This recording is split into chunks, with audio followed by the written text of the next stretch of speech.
Des maisons lourdement endommagées, voire complètement détruites.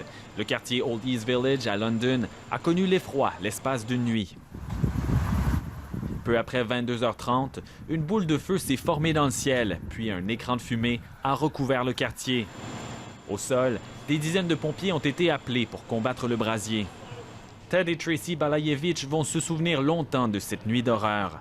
Le couple se préparait à fermer l'œil lorsque leur quiétude a été perturbée. Il dit avoir été surpris par la puissance de l'explosion. Nos cadres et nos livres ont été projetés au sol, raconte Tracy. Ils ont reçu l'ordre de quitter sur le champ leur maison sans même avoir le temps de ramasser leurs effets personnels. J'avais l'impression d'être au milieu d'un tremblement de terre, explique cet autre sinistré. Au total, 7 maisons ont été soufflées par l'explosion. Une centaine de résidences ont dû être évacuées. Le secteur est maintenant jonché de débris. Selon les policiers, c'est un automobiliste qui a embouti l'une des maisons.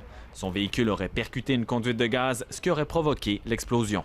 Il y avait une femme, 23 ans, de Kitchener, Ontario. Elle était arrêtée à propos de cette investigation. Maintenant, elle a 5 chefs d'accusation à propos de facultés affaiblies. Dans le quartier, on s'étonne que l'accident n'ait pas fait davantage de blessés. La maison que l'automobiliste a emboutie était inoccupée. Même le chef adjoint des pompiers n'avait jamais vu pareille explosion. L'accident a entraîné un élan de solidarité dans la communauté. Des citoyens ont commencé à recueillir des dons pour venir en aide aux sinistrés. Les résidents évacués ne savent toujours pas quand ils pourront retourner chez eux, ni dans quel état ils retrouveront leur maison. Certaines sont devenues inhabitables. Ici Mathieu Simard, Radio-Canada, Toronto.